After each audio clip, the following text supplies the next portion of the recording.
right, I am so excited to talk about DC Dual Force. Seriously, the more I find out about this game, the more and more excited I am. The main reason I want to talk about it right now, the main reason I've decided to make a video, is because DC Dual Force put out a brand new trailer yesterday, and truth be told, the trailer isn't too much. We've pretty much seen all of the footage. I believe we've actually seen every single piece of footage that got shown in this trailer already, but the exciting thing here is what the title and what the description says. The title says, coming to a PC near you very soon, coming soon. That's exciting to hear because A, it means the game's not too far away, right? It's coming soon. And B, it's coming to PC. I actually don't believe we had a PC announcement until just now, and I definitely didn't expect PC to be coming out before mobile. I thought mobile was always going to release first. Usually these companies do mobile first. I'm not actually sure why that is, but it just seems to be the case that most companies go in that direction. So exciting to hear that PC is coming. But really the thing I'm most excited about is that the game is also going to have PvP matches. In the description it says compete in PvP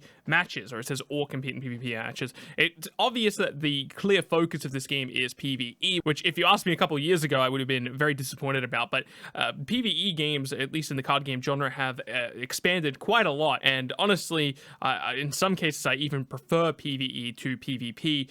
For example, in LOR I play way more Path of Champions than I play the PvP game mode, and then obviously there are amazing standout examples of PvE card games in recent years. We've seen Slay the Spire, Monster Train, even tabletop games like Marvel Champions explore PvE, and all of that has been incredible to watch as the PvE card game genre expands. It's been really great. And I actually made a full video talking about a bunch of speculation about the game and how I expected the game to play out. But after I was going through the editing process of that video, I found out that the team over at Dual Force has actually already gone over all of the mechanics, so I can talk to you about exactly what happens instead of speculating. Thankfully, a lot of my speculation was pretty much on point. So the purpose of this video is that we're going to go over all of the core systems in DC Dual Force. You should know everything you need to know about the game in this video. In tomorrow's video, I'm going to go over each of the individual cards that we've seen so far. So first of all, we do have factions in the game. This will be very important for deck building. There are currently 5 factions. We have Tactics, which is blue. We've seen both Batman and Into the Batcave, or To the Batcave,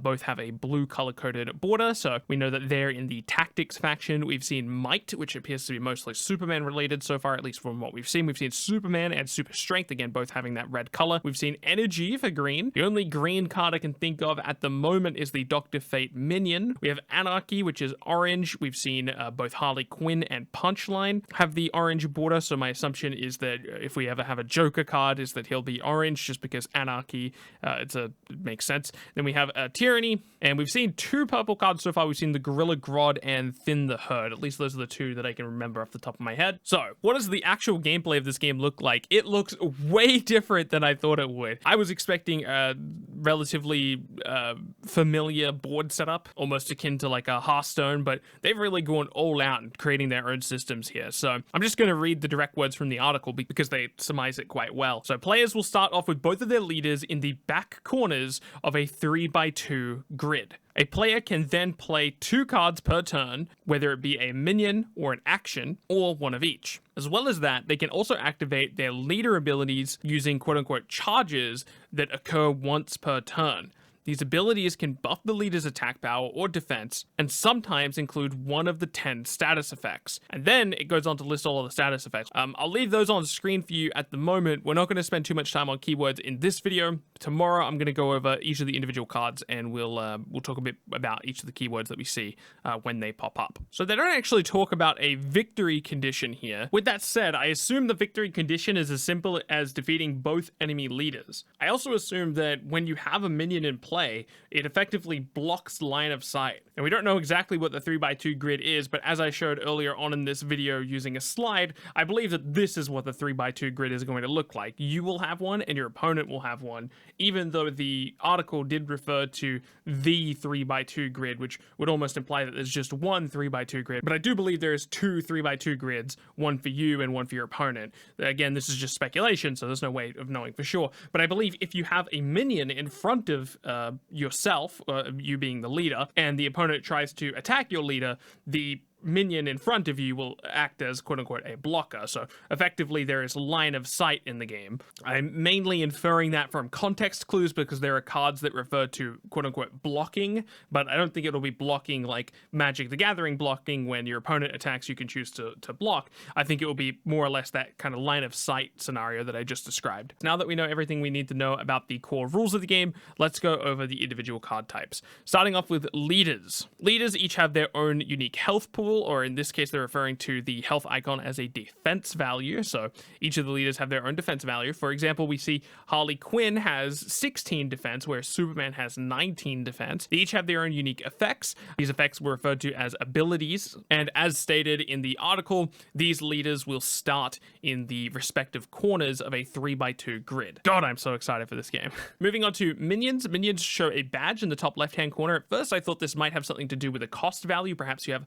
a certain number of actions you're allowed per turn, and then the higher the badge value is, the more actions it costs to use. Obviously, this is proven to be wrong based on the article. You have 2 actions per turn, which you can spend on either playing a minion or using an action. So I'm really not sure what these bronze through gold values are in the top left of the both minion and action cards. Perhaps you can upgrade your cards, or perhaps maybe your cards level up as you play them.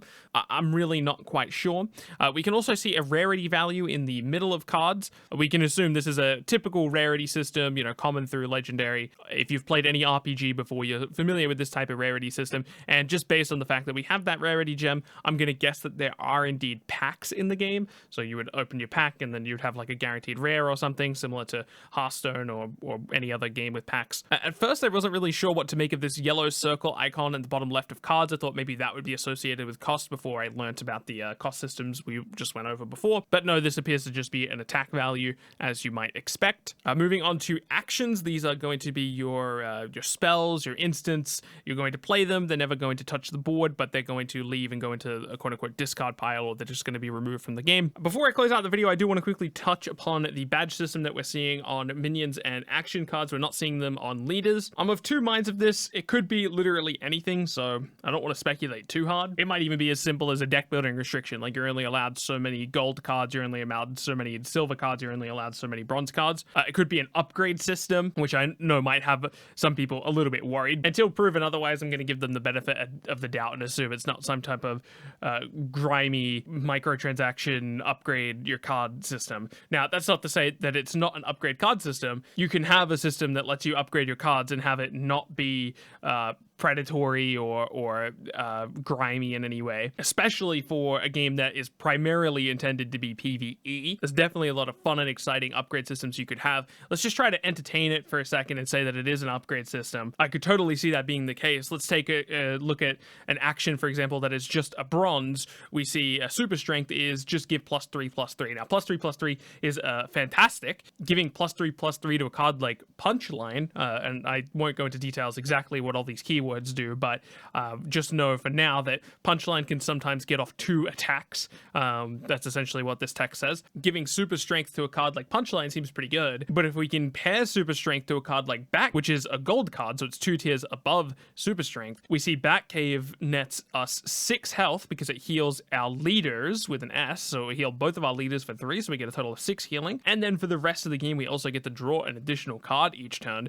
That seems pretty crazy strong, and I could totally see how this card progressed. If it started off as a bronze card, maybe it just gives +3 to each of your leaders and it doesn't have any of that draw card text, and then maybe the silver version draws a card, and then maybe the gold version draws a card each turn after this is played. Similar things can be said for Dr. Fate, which is a minion card, and he's a gold card. I could totally see how this card progressed. He's a 7/10. Maybe he starts off as a, I don't know, like a 5/8, and then at the silver version, he adds 2 random spells, and then at the gold version, he adds the same 2, but it's a 7/10 now instead of a 5/8. You could totally see how that progression happens. It's possible it's a mixture between those 2 things we just talked about. Perhaps it is an upgrade system, but it's also restricted on deck building. Maybe you do upgrade upgrade these cards, but you can only have, I don't know, 5 gold cards in your deck, but you can have as many as bronze cards as you want, and you can have 3 silver cards or something like that. That would make deck building incredibly interesting, right? Because we would have, let's say I'm building a Might Tactics deck, so a blue-red deck. I need to keep in mind that I only have access to my blue-red cards, but I'm also only allowed to use X amount of gold cards and X amount of bronze cards. Let's actually switch up that example a little bit and say I'm building a Tactics Energy deck, so a green-blue deck. Do I run Batcave knowing that I'm giving up one of my golden slots when I could alternatively be running Dr. Fate? Which one's better? You know, which one of these 2 cards do I run? A lot to think about if that is the case, and I certainly hope that it is the case. I hope I've effectively constructed what this badge system is, because I really like that idea. All right, thank you so much for watching this video. That's going to close it out. Keep being awesome, and I'll catch you in the next one.